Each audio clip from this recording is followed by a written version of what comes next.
আজকে আমার আলোচ্য বিষয় হলো যাকাত। যাকাতের গুরুত্ব ও তাৎপর্য নিয়ে কিঞ্চিত আলোকপাত করবে ইনশাআল্লাহ তাআলা।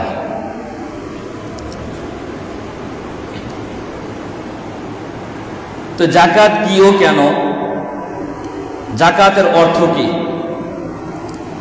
এই ব্যাপারে আল্লাহ সুবহানাহু ওয়া তাআলা পবিত্র কালামের পাকে সালাতকে, নামাজকে আল্লাহ তাআলা যতবার বলেছেন, তো বলা হয় যে প্রায় ৮৩ বার আল্লাহ সুবহানাহু ওয়া তাআলা নামাজের কথা স্পষ্টভাবে কোরআনুল কারীমে উল্লেখ করেছেন। তো যেমনি ভাবে আল্লাহ সুবহানাহু ওয়া তাআলা নামাজের কথা ৮৩ বার উল্লেখ করেছেন, তেমনি ভাবে আল্লাহ সুবহানাহু ওয়া তাআলা যাকাতের কথাও কোরআনুল কারীমে ৮৩ বার উল্লেখ করেছেন। বলেন সুবহানাল্লাহ।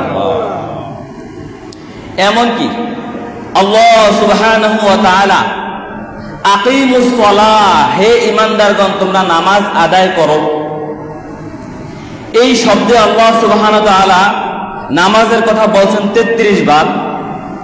অপরদিকে আল্লাহ সুবহানাহু ওয়া তাআলা এই যাকাতের কথাও আকিমুস সালাহ ওয়া আতুজ যাকাহ, এই শব্দে আল্লাহ তাআলা যাকাতের কথাও বলছেন ৩৩ বার। বলেন সুবহানাল্লাহ। তো নামাজ ইসলামের মধ্যে যেমন একটি গুরুত্বপূর্ণ বিধান, as-সালাতু ইমাদুদ্দিন, নামাজ হলো ইসলামের স্তম্ভ, খুঁটি, তেমনি ভাবে যাকাতও ইসলামের মধ্যে অন্যতম একটি গুরুত্বপূর্ণ বিধান। এই জন্যই হযরত আবু বকর সিদ্দিক রাদিয়াল্লাহু তাআলা আনহু বলেছেন যে যারা নামাজ এবং যাকাতের মধ্যে পার্থক্য করবে আমি তাদের সাথে যুদ্ধের ঘোষণা করলাম।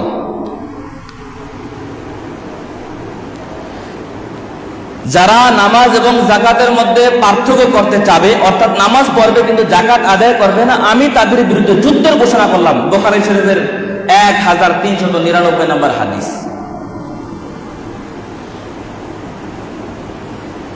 এই জন্য যাকাতের অন্যতম একটি গুরুত্বপূর্ণ বিধান, যেটা আল্লাহ সুবহানাহু ওয়া তাআলা সূরা বাকারা সহকারে সূরা তাওবা সহ অনেকগুলো আয়াতে বলেছেন। এমনকি আল্লাহ সুবহানাহু ওয়া তাআলা একেবারে কোরআনের শুরুতে সূরা ফাতিহার পরেই বলতেছেন আলিফ লাম মিম যালিকাল কিতাব, অর্থাৎ এই কিতাব, এই কোরআন, লা রাইবা ফীহি, এই কোরআনের মধ্যে কোনো সন্দেহ নেই, কোনো সংশয় নেই। পৃথিবীর মধ্যে একমাত্র কোরআন ছাড়া কোন লেখক আজ অবধি পর্যন্ত বলতে পারে না আমার এই বইয়ের মধ্যে কোনো সন্দেহ নেই। আল্লাহু আকবার। বরং আপনার অন্যান্য সব কিতাবে লেখা থাকে, যদি আমার কোন পাঠকের দৃষ্টিতে যদি কোনো ভুল ভ্রান্তি ধরা পড়ে, তার অনুগ্রহ করে আমাকে জানানোর অনুরোধ করা গেল। এমনকি বর্তমান ইহুদি খ্রিস্টানদের কিতাব তাওরাত, বাইবেল, ইনজিল, সেগুলোর মধ্যে লেখা থাকে নতুন সংস্করণ। এই জন্য খ্রিস্টানদের ইবাদতের একটি অংশ আছে ইনজিলের, সেটা নাম হলো নতুন নিয়ম। আমি এক খ্রিস্টান, সে ধর্ম জানেন, তার সাথে আমি এরকম দীর্ঘক্ষণ কথাবার্তা বললাম। যখন বিভিন্ন ভাষা নিয়ে পড়াশোনা করছিলাম, বাস্তবিকভাবে তাদের সাথে একটু মোলাকাত করছিলাম, হিন্দুদের সাথে, খ্রিস্টানদের সাথে। ইহুদিদের সাথে সাক্ষাতের সুযোগ হয় না, কারণ ইহুদিরা আমাদের দেশে কম। তো হিন্দুদের সাথে যখন সাক্ষাৎ করছিলাম, তাদের ধর্মগ্রন্থ নিয়ে কথাবার্তা বলছিলাম, তখন তাদের যে ব্রাহ্মণ আছেন তারাও বলেন যে আসলে আমাদের এই বইগুলো সম্পর্কে কোনো ধারণা নেই, জ্ঞান নেই। আমি বলছিলাম যে আমরা যেন বলি লা ইলাহা ইল্লাল্লাহ, আল্লাহ ছাড়া কোনো মাবুদ নাই, এটা তো তোমাদের ঋগ বেদের 13 নম্বর সূত্রতে আছে, একং ব্রহ্ম দ্বিতীয়ং নাস্তি নেহনা নাস্তি কিঞ্চ। একং ব্রহ্ম, তারা আল্লাহকে ব্রহ্মা বলে, ব্রহ্মা। একং ব্রহ্ম মানে এক আল্লাহ, দ্বিতীয়ং নাস্তি, দ্বিতীয় আর কেউ নাই, নেহনা নাস্তি কিঞ্চ, কেউই নাই এক আল্লাহ ছাড়া। যেটা আমরা বলি লা ইলাহা, কোন মাবুদ নাই, ইল্লাল্লাহ, একমাত্র এক আল্লাহ ছাড়া। আল্লাহু আকবার। যখন তাকে প্রশ্ন করলাম, সে আজকে বললো যে আমাদের এই সম্পর্কে কোনো ধারণা নেই। এরপর আবার যখন সামনে গেলাম, যে তোমরা বলতেছো সত্যের যুগ, যখন কলির যুগ আসবে তখন আমাদের মধ্যে এমন একজন মানব আসবে, এমন একজন বার্তা প্রেরক আসবে যার মাধ্যমে আমরা সত্যের দিশা পাবো। তো তোমাদের তো জবুর বেদের ভিতরে এরকম একটা শক্তিদের ভিতরে আছে যে তার নাম হবে বিষ্ণু জপ। বিষ্ণু জপ মানে আল্লাহর বান্দা, বিষ্ণু জপ মানে প্রশংসিত। আর এটা কি আরবিতে বলা হয় মুহাম্মদ, অর্থ প্রশংসিত। তাহলে আমাদের নবীর নাম কি? মুহাম্মদ। তোমরা যে কলির যুগ তোমরা খোঁজ করতেছো, সেই কলির যুগে সেই নবী মুহাম্মদ ১৫০০ বছর আগে আগমন করেছেন, যেটা তোমাদের এই যে যজুর বেদ, ঋগ বেদ, এই বেদের দ্বারাই প্রমাণিত। এরপরে তোমরা যে বললেন তার পরিচয়, সেই ব্যক্তি আসবে, তার নাম হবে বিষ্ণু জপ, তার বাবার নাম হবে নরা সংশয়। আর নরা সংশয় হলো আল্লাহর বান্দা, আর সেটার নাম হলো আব্দুল্লাহ। যাই হোক, তাদের ভেদগুলো দ্বারাও কিন্তু আমাদের নবী দিয়ে প্রমাণিত, আমাদের ইসলাম ধর্মের সত্য এটাও প্রমাণিত। যাই হোক, তো বলতেছিলাম একমাত্র এই কিতাব। তো খ্রিস্টানদের ক্ষেত্রে যখন গেলাম, আপনাদের বাইবেল দেন, বলতেছে আমাদের বাসায় কোনো বাইবেল নাই। এটা কি বললেন, আপনাদের বাসায় বাইবেল নেই মানে? বলতেছে আসলে আমরা বাইবেল আমাদের পড়া নিষেধ, এগুলো পড়া হয় না, আমরা পড়ি নতুন নিয়ম। নতুন নিয়ম বইয়ের নাম, সেটা আবার কেমন? এটা হলো ইবাদতের অংশ, যে অংশ দেখে দেখে শুধু আমরা ইবাদত করি। তাহলে তাদের ক্ষেত্রে পুরোপুরি বাইবেলটাও নাই, শুধু আছে ইবাদতের অংশগুলো। তো যাই হোক, এমন কোন কিতাব নেই যেই কিতাবে বলা হবে কোনো সন্দেহ নেই একমাত্র কোরআন ছাড়া। এমনকি বুখারী শরীফের, কোরআনের পরে সবচেয়ে বিশুদ্ধতম গ্রন্থ বুখারী শরীফ, সহিহুল বুখারী। এই বুখারী শরীফের এক ব্যাখ্যাকার তার কিতাবটাকে তিনি ৯৯ বার পর্যবেক্ষণ করেছেন। তো ৯৯ বারও পর্যবেক্ষণ করার পরে এরপরও দেখা গেছে যে একটা না একটা নক্তার ভুল থেকেই যায়। যখন একবার, দুইবার, তিনবার এরকম একটা নক্তা, এরপরে আবার একটা জবর, এরপরে আবার একটা জের, এরপরে আবার একটা ইয়া, এরপরে এমন একটা অক্ষর, এমন যখন থাকতেই আছে ৯৯ বার পর্যন্ত যখন এরকম ভুল বের হইতেই আছে, হাদিসের ভিতরে কিন্তু ভুল নাই, ভুল বুঝছেন না আবার, এরকম ত্রুটি যখন থেকেই যায়, তখন সেই ব্যাখ্যাকার বলতেছেন রাখো, আর এই কিতাবকে পর্যবেক্ষণ করা লাগবে না। আল্লাহ তাআলা কখনোই চান না আল্লাহ তাআলার কোরআন ছাড়া পৃথিবীতে এমন কোন কিতাব আবিষ্কৃত হোক যেই ব্যাপারে বলা হবে লা রাইবা ফি, আল্লাহু আকবার। পরিশেষে সেই কিতাবটাকে ওইভাবেই রেখে দেওয়া হয়েছে। এজন্য আল্লাহ তাআলা বলেন লা রাইবা ফি, এই কিতাবের মধ্যে কোনো সন্দেহ নেই। আলিফ লাম মিম যালিকাল কিতাবু লা রাইবা ফি হুদাল লিল মুত্তাকিন। আর শুনে রাখো, এই কিতাব, যে কিতাবের মধ্যে কোনো সন্দেহ নেই, হুদাল লিল মুত্তাকিন, এই কিতাবটা হলো মুত্তাকিদের জন্য হেদায়েত স্বরূপ। অর্থাৎ যারা এই কিতাবকে মানতে পারবে, যারা এই কিতাবের দিক নির্দেশ অনুযায়ী চলবে, যারা এই কিতাবকে নিজেদের জীবন যাপনে যারা ধারণ বহন করবে, হুদাল লিল মুত্তাকিন, ওই সকল মুত্তাকিদের জন্য এই কিতাব হবে পথ প্রদর্শক, হেদায়েত। এখন এরপর আল্লাহ তাআলা মুত্তাকি কারা? মুত্তাকিদের জন্য হেদায়েত। তো মুত্তাকি কারা? এরপরে বলতেছে আল্লাযীনা ইউমিনুনা বিল গায়ব। মুত্তাকি হলো আল্লাযীনা ইউমিনুনা বিল গায়ব, যারা অদৃশ্যের প্রতি বিশ্বাস রাখে, অদৃশ্যের প্রতি ঈমান আনে। অর্থাৎ যারা আমি আল্লাহ তাআলাকে চোখ বুজে বিশ্বাস করে, যারা আমার জান্নাত জাহান্নামকে বিশ্বাস করে, যারা হাসর নাসরকে বিশ্বাস করে, পুলসিরাতকে বিশ্বাস করে, যারা কবরের আযাবকে বিশ্বাস করে, তারাই হলো ইউমিনুনা বিল গায়ব। এরপরে আল্লাহ তাআলা বলতেছেন যারা অদৃশ্যের প্রতি ঈমান আনে, এরপরে আবার যখন ওয়ায়ুকিমুনাস সালাত, যারা নামাজ আদায় করে, ওয়া মিম্মা রাযাকনাহুম ইউনফিকুন, নামাজ আদায় করার সাথে সাথে ওয়া মিম্মা রাযাকনাহুম, আমি আল্লাহ তাআলা তাদেরকে যেই রিজিক দিয়েছি সেই রিজিক থেকে তারা যা খরচ করবে, তারাই হলো মুত্তাকি। বলেন সুবহানাল্লাহ। যারা খরচ করবে অর্থাৎ যাকাত আদায় করবে, তারাই মুত্তাকি। এরপরে আল্লাহ সুবহানাহু ওয়া তাআলা এই যাকাতের কথা আরো অনেক আয়াতে বলেছেন, খুয মিন আমওয়ালিহিম সাদাকা।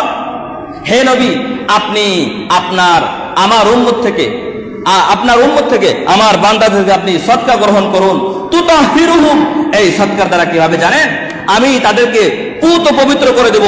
অতুযাক্কিহিম, পুত পবিত্র করে দেব এই যাকাত আদায় করার মাধ্যমে। তুতাহিরুহুম, তাদেরকে আত্মশুদ্ধি করব, তাদের মন মস্তিষ্ক অন্তর পরিষ্কার করে দেব। অতুযাক্কিহিম, এবং তাদের ধন সম্পদ পরিষ্কার করে দেব। যাই হোক, তো জাকাত শব্দের অর্থ হলো পবিত্রতা। এটাকে বলে তাজকিয়া নফস। তাজকিয়া নফস মানে কি? আত্মশুদ্ধি।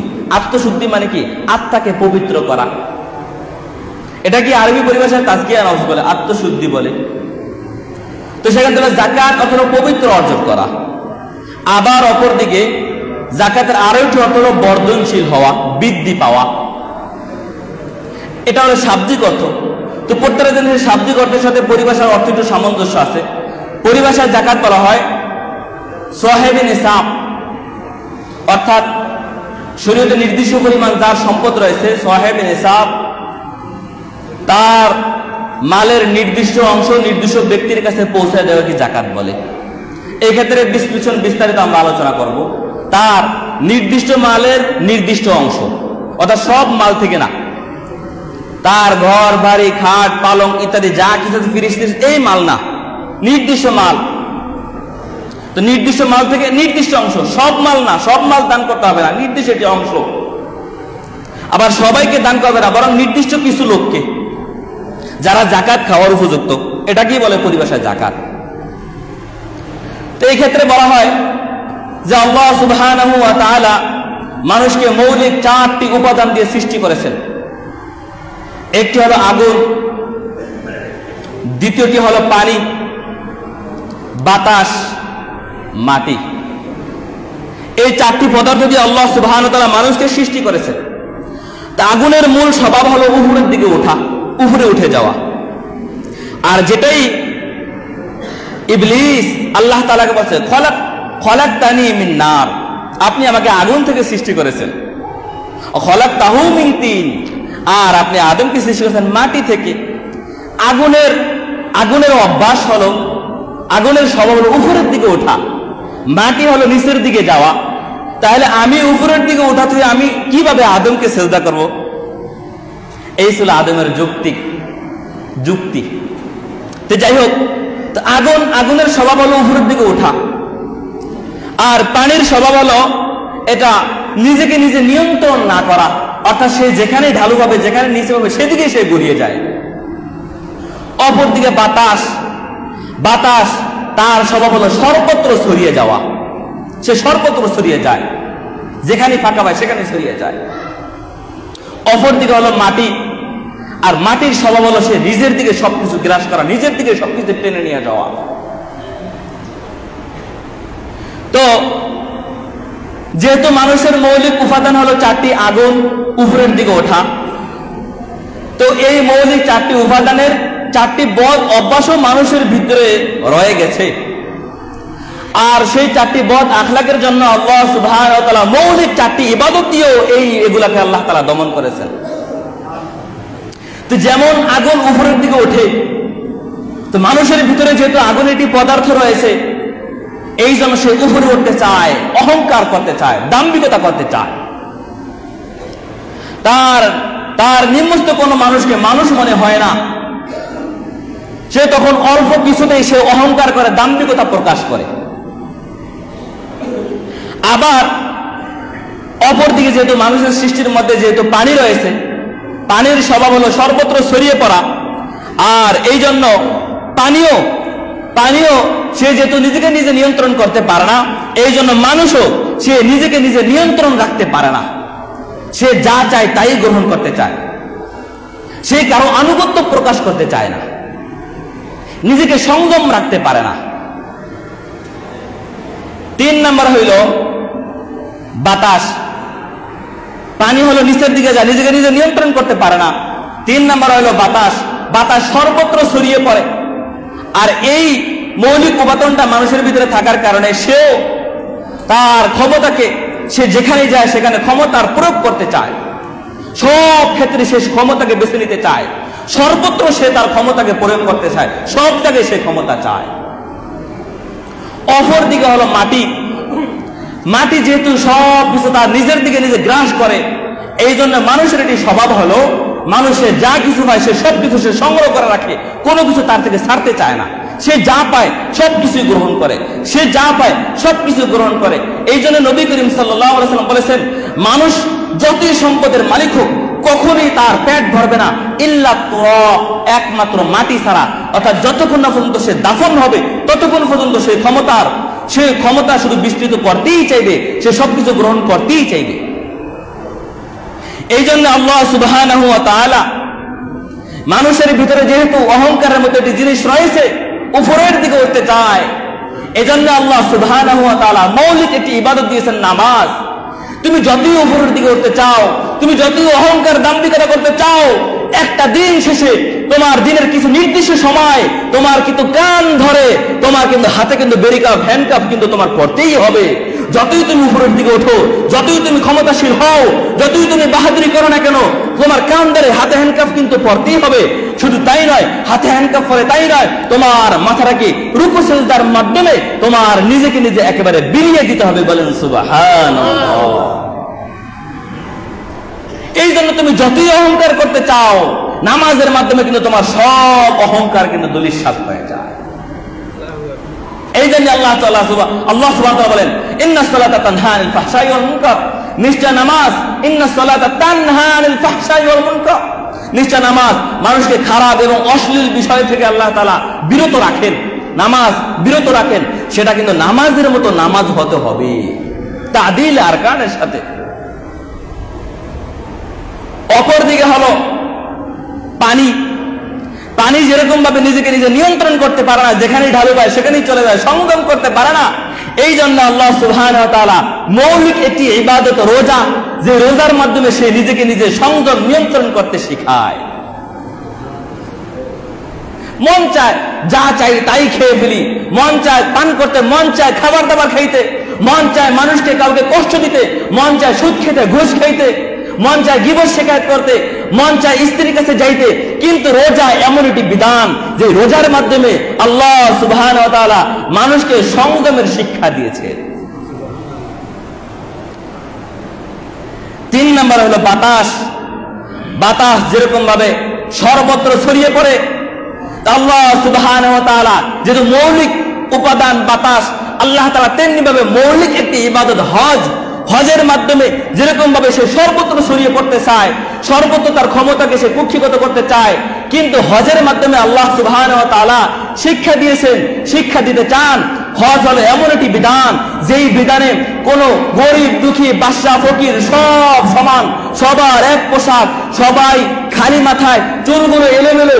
এই জন্য হজ করা অবস্থায় চুল আশ্রানো নিষেধ, নখ কাটাও নিষেধ, মোজ কাটাও নিষেধ। এগুলো অনেকগুলো বিধিবিধান আছে। আমরা হজের আলোচনা করব, তখন ইনশাআল্লাহ সেই বিধান নিয়ে পূর্ণভাবে আমরা আলোচনা করব। এই জন্য হজ শিক্ষা দিয়েছেন, তোমার কোনো চুলগুলো এলোমেলো, কোনো খুশবু ব্যবহার করো নাই, নখ করতে পারো নাই, তোমার কেমন যেন সবগুলো অগোছালো। আবার ধনী গরিব সকল মানুষ, ফকির বাদশা, পুরুষ মহিলা সব এক পোশাকে, সিলাইবিহীন কাপড়। এই কাপড় পরিধান করার দ্বারা, এই হজের নিয়মের দ্বারা, হজের ইবাদতের দ্বারা আল্লাহ সুবহানাহু ওয়া তাআলা মানুষকে শিক্ষা দিতে চান যে তুমি যখন সব জায়গায় তুমি ক্ষমতার বাহাদুরি করতে চাও, শুনে রাখো দিন শেষে কিন্তু সকল মানুষ আল্লাহ তাআলার কাছে সমান। আল্লাহু আকবার। এরপরে যখন মৌলিক উপাদান হলো মাটি, তো মাটির অভ্যাস হলো সবকিছু তার নিজের দিকে গ্রাস করা, সব কিছু কুক্ষিগত করা। সে কোনো কিছু ছাড়তে চায় না, কোনো কিছু অন্য জায়গায় যেতে চায় না, সে সবকিছু নিজের দিকে টেনে নেয়। অপরদিকে যাকাতের মাধ্যমে আল্লাহ সুবহানাহু ওয়া তাআলা ঘোষণা দিচ্ছেন, হে আমার বান্দারা, যখন তোমাদের কাছে নির্দিষ্ট পরিমাণ সম্পদ জমা হবে, তখন সেই সম্পদ তুমি জমা করে রাখতে পারবে না, এই সম্পদ মানুষের কাছে বিলিয়ে দিতে হবে। বলেন আল্লাহু আকবার। কতই না মিল মানুষ সৃষ্টির মাধ্যমে, আর অপরদিকে আমাদের মৌলিক 4টি ইবাদতের মাধ্যমে। এই জন্য মুহতারাম হাজরিন, আমাদের ভালো করে বুঝতে হবে যাকাত এটি অন্যতম একটি বিধান, যেই বিধানের ব্যাপারে নবী করিম সাল্লাল্লাহু আলাইহি ওয়াসাল্লাম বলেছেন, বুনিয়াল ইসলামু আলা খামসিন শাহাদাতি আল্লা ইলাহা ইল্লাল্লাহ। বুনিয়াল ইসলামু আলা খামসিন, ইসলামের মূল ভিত্তি হলো 5টি, শাহাদাতি আল্লা ইলাহা ইল্লাল্লাহ ওয়া আন্না মুহাম্মাদার রাসূলুল্লাহ সাল্লাল্লাহু আলাইহি ওয়াসাল্লাম। একটি হলো আল্লাহ তাআলার উপর সাক্ষী দেওয়া এবং নবী মুহাম্মদকে রাসূল এবং আল্লাহ তাআলার বান্দা হিসেবে সাক্ষ্য দেওয়া। 2 নম্বর হলো ইকামিস সালাত, নামাজ আদায় করা। 3 নম্বর হলো ইতাইজ যাকাত, যাকাত আদায় করা। 3 নম্বরে যাকাত আদায় করা। এই জন্য আমাদের খুব ভালো করে বুঝতে হবে খুব ভালো করে বুঝতে হবে যাকাতের কথা যেমনি ভাবে আল্লাহ সুবহানাহু ওয়া তাআলা কোরআনুল কারীমে অসংখ্য বার বলেছেন, তেমনি ভাবে নবী মুহাম্মদ সাল্লাল্লাহু আলাইহি সাল্লাম এই যাকাতের কথা একেবারে বুনিয়াল ইসলাম আলা খামসিন, ইসলামের মূল 5টি স্তম্ভ এক হাদিসের ভিতরে নিয়ে এসেছেন। এই কারণে হযরত আবু বকর সিদ্দিক রাদিয়াল্লাহু তাআলা আন, যার ব্যাপারে আমরা প্রত্যেক দিন জুমার দ্বিতীয় খুতবা বলি, আরহামু উম্মতি বি উম্মতি আবু বকর, বলি না আমরা আরহামু উম্মতি বি উম্মতি আবু বকর। বরং উম্মতের মধ্যে সবচেয়ে বেশি নরম হৃদয়ের অধিকারী, সবচেয়ে বেশি দয়াবান কোমলমতি হলো সাইয়্যিদুনা আবু বকর। আবু বকর, আবু বকরের দিলটা এত নরম যে আবু বকরের থেকে আর কারো দিল নরম হতে পারে না। সে আবু বকর যখন নবী মুহাম্মদ সাল্লাল্লাহু আলাইহি ওয়াসাল্লাম যখন রাহমাতুল লিল আলামিন দুনিয়া থেকে চলে গেছেন, এরপরে এক শ্রেণীর লোক তারা নামাজটাকে ঠিকই পড়ছেন কিন্তু যাকাতকে তারা অস্বীকার করা শুরু করছেন। তারা যাকাতকে অস্বীকার করেছেন কেমন? যে নবী মুহাম্মদ থাকতে তো যাকাত গ্রহণ করেছেন, কিন্তু এখন নবী মুহাম্মদের পরে এসে যাকাত কে গ্রহণ করবে? আমরা যাকাত দিব না, আমরা যাকাত দিব না। তখন নবী মুহাম্মদ সাল্লাল্লাহু আলাইহি সাল্লাম বলছেন, ওয়াল্লাহি, আল্লাহর কসম, ওয়াল্লাহি, আল্লাহর কসম, যে ব্যক্তি ফাররাকা বাইনাস সালাতি ওয়াজ যাকাত, যে ব্যক্তি নামাজ এবং যাকাতের মাঝে পার্থক্য করবে, আমি লাউ কাতিলান নাস, আমি তাদের সাথে যুদ্ধের ঘোষণা দিলাম, আমি তাদের সাথে যুদ্ধের ঘোষণা দিলাম।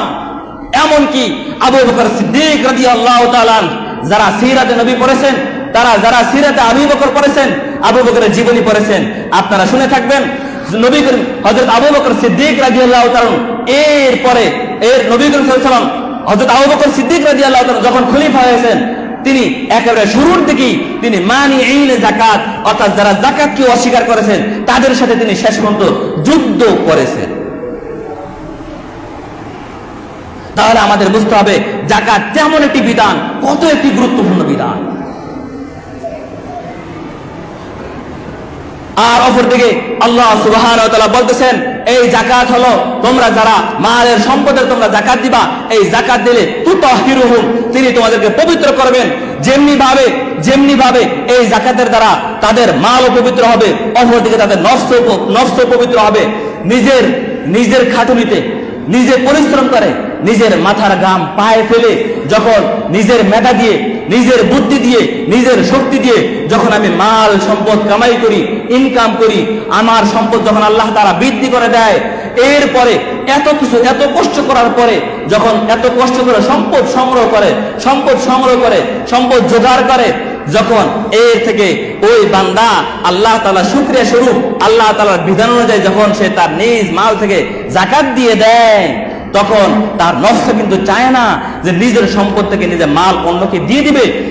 নফস চায় না, নফস প্রবৃত্তি বারবার তার মালকে তার নিজের কাছে রাখতে বলতেছে, আরে তোমার অনেকগুলো ছেলে সন্তান রয়েছে, তোমার ভবিষ্যৎ রয়েছে, তোমার একটা কোম্পানি আছে, সামনে আরো একটা কোম্পানি তোমার নিতে হবে, তোমার ঘরটা এখন ছাদ ছাড়া সামনে ছাদ দিতে হবে, তোমার ঘরটা এখন একতলা ফাউন্ডেশন, সামনে তোমার 2 তলা ফাউন্ডেশন দিয়ে ঘর করতে হবে, তুমি মাত্র একটা দোকানের মালিক, আর একটা দোকান খালি হবে।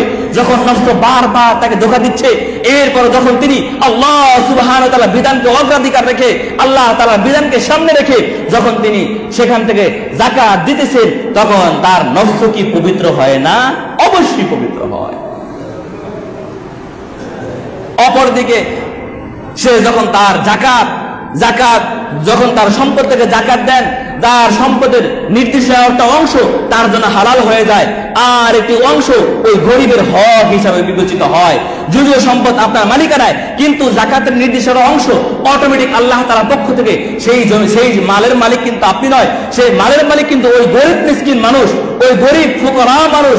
আপনি যখন সেই সম্পদ থেকে আপনি যাকাত দিবেন না, আপনি যখন সেই সম্পদ আপনি রেখে দিলেন, তখন কেমন যেন আপনি নিজের সম্পদ রাখেন নাই, আপনি কেমন যেন ওই গরিব মিসকিনের সম্পদ কেমন যেন আপনি আত্মসাৎ করতেছেন। এই জন্যে তখনও কিন্তু আপনার সেই মালগুলো কিন্তু নাফাকি হয়ে গেল। আপনি যখন সেই সম্পদ থেকে সেই মালগুলোকে বের করবেন, তখন সেই সম্পদগুলো আপনার আবার পবিত্র হয়ে গেল। আল্লাহু আকবার। এই সম্পদ যখন আপনি পবিত্র সম্পদ পবিত্র সম্পদ আপনি সন্তানের পিছনে ব্যবহার করবেন, খরচ করবেন, এই সন্তান এই সম্পদ খেয়ে সে দিনদার, ফরেজগার, আল্লাহওয়ালা, মুত্তাকি হবে। এই সন্তানকে নিয়ে আপনি যেই ন্যাক আশা করবেন, এই সন্তানকে নিয়ে আপনি যেই ভরসা করবেন, এই স্ত্রীদেরকে আপনি যেমন চাইবেন, আপনার পরিবারকে আপনি যেমন চাইবেন, আপনার ব্যবসা সম্পত্তি নিয়ে আপনি যেমন কামনা করবেন, আল্লাহ সুবহানাহু ওয়া তাআলা আপনি যেরকম আল্লাহ তাআলার সাথে যেমন আচরণ করেছেন, আল্লাহ সুবহানাহু ওয়া তাআলা ঘোষণা দিয়ে বলতেছেন, আমি আল্লাহ সুবহানাহু ওয়া তাআলা সেই বান্দার ক্ষেত্রে তেমনই আমি তার সাথে মুআমালা করব। আর যদি আপনি সেই সম্পদকে যদি রেখে দেন, এই সম্পদ আপনি যখন পরিবার সম্পত্তির পিছনে আপনি ব্যয় করবেন, তখন আপনার সবকিছু কেমন যেন অপবিত্র হয়ে গেল। স্ত্রী আপনার আনুগত্যের বাহিরে চলে যাবে, সন্তান আপনার আনুগত্যের বাহিরে চলে যাবে, ধন সম্পদ আপনার লোকসান, ধন সম্পদ আপনার লোকসান, ক্ষতিগ্রস্ত হতে থাকবেন। আপনি কোনো কিছুতে আপনি বরকত পাইবেন না, কোনো কিছুতে আপনি বরকত পাইবেন না। সব কিছু থেকে আল্লাহ তাআলা বরকত উঠিয়ে দিবেন। এই জন্য হাদিস শরীফের ভিতরে আছে, যখন মানুষ যাকাত দেওয়াকে বন্ধ করে দেয়, তখন আল্লাহ সুবহানাহু ওয়া তাআলা সে আসমান থেকে বৃষ্টি বন্ধ করে দেন। বৃষ্টি বন্ধ করার নামান্তর হলো, অর্থাৎ তাদের সম্পত্তির মধ্যে তখন কোনো বরকত থাকে না। যখন নবী করিম সাল্লাল্লাহু আলাইহি সাল্লাম ছোট্ট একটি ঘটনা দিয়ে শেষ করব। যখন নবী করিম সাল্লাল্লাহু আলাইহি সাল্লাম সাহাবায়ে কেরামদেরকে এই বাণীগুলো শোনাচ্ছিলেন, হ্যাঁ আমার সাহাবারা, তোমরা শুনে রাখো, যখন তোমরা তোমাদের সম্পদ থেকে যখন তোমরা খরচ করবা, যখন তোমরা তোমাদের সম্পদ থেকে আল্লাহ তাআলার রাস্তায় খরচ করবা, তখন তোমাদের সম্পদ আল্লাহ তাআলা বাড়িয়ে দিবেন। আল্লাহ তাআলা তোমাদের সম্পদ পুত পবিত্র করবেন, আল্লাহ তাআলা তোমাদের নফসকে পুত পবিত্র করবেন। এই যখন ফজিলত বলতেছিলেন, তখন পাশ থেকে শুনতেছিলেন এক ইহুদি মহিলা, তিনি শুনতেছিলেন নবী মুহাম্মদ সাহাবায়ে কেরামদেরকে এগুলা বলতেছেন যে যাকাত দিলে নাকি ধন সম্পদ বেড়ে যায়, যাকাত দিলে নাকি ধন সম্পদের হেফাজত হয়, যাকাত দিলে নাকি ধন সম্পদ আল্লাহ তাআলা নিজ জিম্মাদারিতে হেফাজত করেন। এরপরে যখন শুনতেছিলেন, তখন তিনি তার সম্পদ থেকে যাকাত দেওয়া শুরু করে দিলেন। অন্যান্য মুমিনগণ বলতেছিলেন, হে মহিলা, হে বুড়ি মহিলা, তুমি তো ইহুদি, তুমি তো নবী মুহাম্মদের প্রতি ঈমান আনো নাই, তাহলে এটা তো নবী মুহাম্মদ আমাদের মুমিনদের জন্য, আমাদের মুসলমানদের জন্য এই যাকাতের নির্দেশনা দিয়েছেন, তুমি কেন সেখানে যাকাত দিচ্ছ? বুড়ি মহিলা বলতেছিলেন, হে আমার ভাই, শুনে রাখো, এই নবী মুহাম্মদ সে জীবনও সে মিথ্যা কথা বলে নাই। সে তার উপাধি হলো আল আমিন, অর্থাৎ বিশ্বস্ততা। যখন মক্কার কাফেররা নবী মুহাম্মদের উপর ঈমান আনতে পারে নাই, আল্লাহ তাআলার প্রতি ঈমান আনতে পারে নাই, তাদের নিজ বাপদাদার ধর্ম ছেড়ে, তখনও তারা নবী মুহাম্মদের কাছে ধন সম্পদ সবকিছু আমানত রাখতেন, কারণ তাদের বিশ্বাস ছিল এই মুহাম্মদ সে জীবনে কোনো মিথ্যা কথা বলে নাই, সে জীবনে কাউকে কষ্ট দেয় নাই, সে জীবনে কারো সম্পদকে আত্মসাৎ করে নাই, সে জীবনে কারো সম্পদকে সে অবৈধভাবে গ্রাস করে নাই। আর নবী মুহাম্মদ যেহেতু মিথ্যা কথা বলে নাই, এই জন্য নবী মুহাম্মদ যেহেতু বলছে সম্পদ বেড়ে যাবে, সম্পদ হেফাজত হবে, অবশ্যই আমি ঈমান না আনতে পারি, কিন্তু আমার সম্পদ অবশ্যই ওই আল্লাহ তাআলা হেফাজত করেন, বলেন সুবহানাল্লাহ। এরপরই বুড়িমা যখন অন্যান্য কাফেলার সাথে বুড়িমা তার সম্পদগুলাকে মদিনা থেকে সিরিয়ার দিকে পাঠালেন, 100 উট দিয়ে যখন সিরিয়ার উদ্দেশ্যে ব্যবসার জন্য পাঠাইলেন, তখন তার কাফেলা সেই সিরিয়াতে ব্যবসা বাণিজ্য করার পরে মদিনার অন্যান্য গোত্রের সাথে যখন সিরিয়ায় ব্যবসা বাণিজ্য সম্পূর্ণ করে, সিরিয়ার থেকে মদিনার পানে মাল সম্পদ বোঝাই করে, যখন মদিনার সকল গোত্ররা ওই সিরিয়া থেকে মদিনার উদ্দেশ্যে রওনা দিলেন, সাথে সেই বুড়িমার 100 উট বোঝাই করে মাল সম্পদ নিয়ে মদিনার উদ্দেশ্যে রওনা দিলেন। এইবারে ওই ইহুদি মহিলার কাছে সংবাদ এলো, সিরিয়া থেকে মদিনার যেই কাফেলাগুলো, ব্যবসার যেই কাফেলা সিরিয়া থেকে রওনা দিলেন, তাদেরকে ডাকাত আক্রমণ করেছেন। ডাকাত আক্রমণ করে শুধু সম্পদগুলোই নিয়ে যায় নাই, সাথে সাথে সম্পদের সাথে সাথে সবগুলো উট নিয়ে গেল। ওই বুড়িমা এখন আফসোস করতেছিলেন, ওই ইহুদি মহিলা বলতেছিলেন, নবী মুহাম্মদের কথার উপরে বিশ্বাস করে আমি যাকাত দিলাম, নবী মুহাম্মদ তো মিথ্যা কথা বলে না, নবী মুহাম্মদ তো কখনোই মিথ্যা কথা বলে নাই, নবী মুহাম্মদ তো বান্দাদের জন্য, মানুষের জন্য যাই কিছু বলে গেছেন। সবকিছুই তো বাস্তবায়িত হয়েছে, কিন্তু আমি মুহাম্মাদের উপরে বিশ্বাস করে আমি যাকাত দিলাম। যাকাত দেওয়ার পরেই কিন্তু আমার কাফেলার সাথে এমন ঘটনা ঘটলো। আজকে আমি মুহাম্মাদকে আমি শিক্ষা দিব। আসুক কাফেলার সাথে আমি আগে সাক্ষাৎ করি। নবী মুহাম্মদকে কলার ধরে, হাদিসের ভিতরে আছে কলার ধরে জিজ্ঞাসা করবে, হে মুহাম্মদ, তুমি না বলছিলে যারা যাকাত দেবে তাদের সম্পদ আল্লাহ তাআলা হেফাজত করবেন, কিন্তু আমি তো যাকাত দিলাম, আমার সম্পদের কি হিসাব? ওই ইহুদি মহিলা মনে মনে কল্পনা জল্পনা করতেছিলেন। এরপরেই কয়েকদিন পর ওই ইহুদি মহিলা তার ঘরের থেকে উটের হ্যানহ্যানের আওয়াজ শুনতেছিলেন।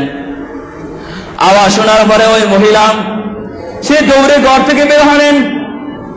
ওই কাফেলার ম্যানেজারকে জিজ্ঞাসা করলেন, কি খবর? এই উট কোথা থেকে তোমরা নিয়ে আসছো? ওই ম্যানেজার বললেন, হে মহিলা, হে আমাদের মনিবা, এই উটটা আমাদের ব্যবসার উট, এই মালগুলো আমাদের ব্যবসার মাল, উটের মালিক তো আপনি। সেই মহিলা সেই ম্যানেজারকে ডেকে বললেন, আমি তো শুনেছিলাম, শুধু আমি নয়, মদিনার প্রত্যেকটা গোত্র, প্রত্যেকটা মানুষগণের ভিতরে কানাঘোষা হয়ে গেছে। সিরিয়া থেকে মদিনার যেই ব্যবসার কাফেলাগুলো রওনা দিয়েছে তাদের সকলের মালগুলো লুণ্ঠন হয়ে গেছে। আমি তো ভেবেছিলাম আমারও মালগুলো লুণ্ঠন হয়ে গেছে। ওই ম্যানেজার ডাক দিয়ে বললেন, হে মনিবা, হে আমার মালিক, আপনারা যা কিছু শুনেছেন সেই কথা সত্য, সেই কথা কিন্তু মিথ্যা নয়। আমরা মদিনা থেকে যতগুলো কাফেলা গিয়েছিলাম আমাদের সকলের ব্যবসার মালগুলো লুণ্ঠন হয়ে গেছে।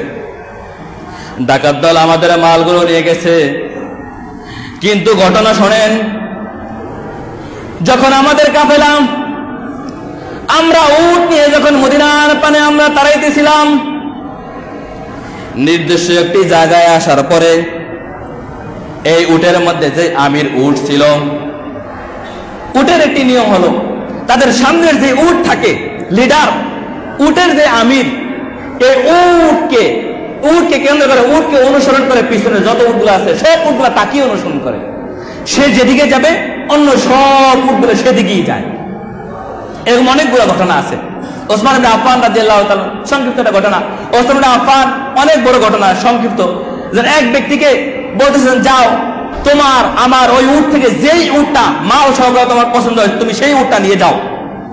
তখন সেই ব্যক্তি একেবারে সামনে স্বাভাবিকভাবে যিনি আমির সাহেব থাকেন, যিনি নেতা থাকেন, তাকে তো দেখতে শুনতে তো নেতার মতোই মনে হয়।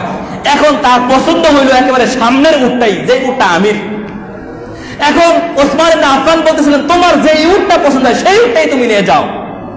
এখন তার ওসমান ইবনে আফফানের সেই উটের কাফেলার মধ্যে তার পছন্দ হয়েছে সেই আমির একেবারে সামনের উটটা। তখন তিনি গিয়ে সেই উটটি ধরলেন, বললেন, ওসমান ইবনে আফফান বলছেন, আমার যেই উটটি পছন্দ হয় সেই উটটা কি নিয়ে যাইতে? তখন বলছেন, ঠিক আছে নিয়ে যাও। এরপরে যখন তিনি সেই উটটা নিয়ে রওনা দিলেন, রওনা দেওয়ার পরে এখন তার উটের পিছনে সব উটগুলো রওনা শুরু হয়ে গেছে। এখন যেই উটের যে রাখাল, সেই রাখাল কোনোভাবেই বাকি উটগুলোকে নিয়ন্ত্রণ করতে পারছেন না। অপরদিকে সেই ব্যক্তি বলছিলেন, ভাই কি হইল? ওসমান ইবনে আফফান বললেন, তোমাকে একটা নিতে, এখন তোমার একটার পিছনে আমার সব উট চলে যাচ্ছে। তখন সেই ব্যক্তি ওসমান ইবনে আফফানের কাছে বললেন, ইয়া আমিরুল মুমিনিন, আপনি তো ফকিরকে বলছেন তোমার যেই উটটা পছন্দ হয় সেই উটটা নিয়ে যাও। তখন ওসমান ইবনে আফফান বলতেছিলেন, হ্যাঁ আমি তাকে এমনই বলেছিলাম তোমার যেই উটটি পছন্দ হয়। তখন বলতেছিলেন, কোনটি পছন্দ করেছেন? বলছেন সে পছন্দ করেছে সবচেয়ে যেটি ভালো, মোটা তাজা উট, মাল সবচেয়ে বেশি সেটি। তখন ওই রাখাল ব্যক্তি বলেন, হ্যাঁ আমিরুল মুমিনিন, সেটাই তো আমি উটের লিডার, সেটার পিছনে সবগুলো উট নিয়ে যায়। তখন ওসমান ইবনে আফফান চুপ করে থাকলেন, বললেন, আল্লাহ তাআলা চান না যে সে একটি উট নিবে আর বাকি উটগুলো আমি রেখে দিব, যাও তাকে সবগুলো উট তাকে দান করে দাও। সুবহানাল্লাহ। যাই হোক, এরপরে বলতেছিলেন, হে মনিবা, যখন সামনের উটটি আমির উটটি নির্দিষ্ট একটি জায়গায় এসে ওই উটটি বসে পড়ল, পায়ে আঘাত লেগে আমরা অনেক চেষ্টা করতেছিলাম কিন্তু উটটিকে আমরা উঠাইতে পারি নাই। যখন সেই উটটা বসে পড়ল, সাথে সাথে সবগুলো উট বসে গেল। আমরা সেখানে অবস্থান করতে লাগলাম। যখনই আমরা অবস্থান করতে লাগলাম, অবস্থান করার পরে আমরা শুনতে পাইলাম, আওয়াজ শুনতে পেলাম, সামনে আমাদের যে কাফেলাগুলো ছিল সেই কাফেলাগুলো ডাকাতি হয়েছে, তাদের মালগুলো ডাকাত লুণ্ঠন করে নিয়েছে। কিন্তু এই সামনের উটটি পায়ে আঘাত লাগার কারণে, এই উটটি বসে পড়ার কারণে আমাদের 2 থেকে 3 দিন আমাদের নির্দিষ্ট একটি সময় বিলম্ব হয়ে গেছে।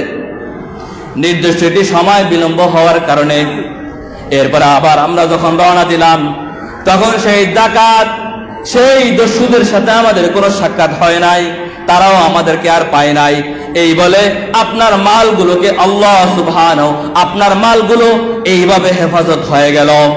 ওই বুড়ি মহিলা বললেন, হ্যাঁ ম্যানেজার, ঘটনা আর বলা লাগবে না, শুনেছি বুঝেছি। তোমরা শুনে রাখো, এই সম্পদগুলোকে তোমরা হেফাজত করো নাই, এই সম্পদগুলোকে ওই আমির উটটি হেফাজত করে নাই। এই সম্পদগুলোকে হেফাজত কে করছে তোমরা কি জানো? এই সম্পদগুলোকে হেফাজত করেছে ওই মুহাম্মদের রব। বলেন সুবহানাল্লাহ। এই সম্পদ আমি তুমি হেফাজত করি নাই, এই সম্পদ হেফাজত করেছে ওই মুহাম্মদের আল্লাহ। কেন? আমি বিশ্বাস করি নবী মুহাম্মদ কখনোই মিথ্যা কথা বলে না, নবী মুহাম্মদ কখনোই মিথ্যা কথা বলে না, নবী মুহাম্মদ যেটাই বলে সেটাই বাস্তব। আমি এই ঈমান বিশ্বাস রেখেছি, এই ঈমান বিশ্বাস রেখে এটা বিশ্বাস করে আমি যাকাত দিয়েছি। সেই যাকাতের কারণে ওই মুহাম্মদের রব আমার এই সম্পদ, আমার এই মালকে হেফাজত করেছেন। মুসলমান ভাইরা আমার, দোস্ত বুজুর্গ, আমরা যদি আল্লাহ সুবহানাহু ওয়া তাআলার দৃঢ় বিশ্বাস রেখে আমরা যদি আমাদের সম্পদের লোভে না পড়ে আমরা যদি আমাদের সম্পদগুলোকে আমরা এইভাবে যাকাত দেই, তাহলে আমার নিজের নফস পবিত্র হইল, অপরদিকে আমার যাকাত, আমার সম্পদগুলো পবিত্র হয়ে গেল। যে পবিত্র সম্পদের দ্বারা, যে পবিত্র সম্পদের মধ্যে রয়েছে বারাকা, সেই সম্পদ আল্লাহ সুবহানাহু ওয়া তাআলা আসমানি বালা এবং জমিনি বালা থেকে আল্লাহ তাআলা গায়েবের খাজানা থেকে গায়েব দিয়ে আল্লাহ তাআলাকে সেগুলোকে হেফাজত করেন। আমরা মুনাজাতের মধ্যে বলি, আল্লাহ আপনি তার আসমানি বালা এবং জমিনি বালা আপনি আপনার গায়েব থেকে এগুলোকে রক্ষা করেন, গায়েবের খাজানা দিয়ে আল্লাহ তাদেরকে, তাদের মালগুলোকে হেফাজত করেন। এটাই হলো গায়েবী আলামত, এটাই হলো গায়েবের ইচ্ছা। সুবহানাল্লাহ। তো যাই হোক, তো যাকাতের বিষয় আজকে আলোচনা করেছিলাম, যাকাতের গুরুত্ব, ফজিলত।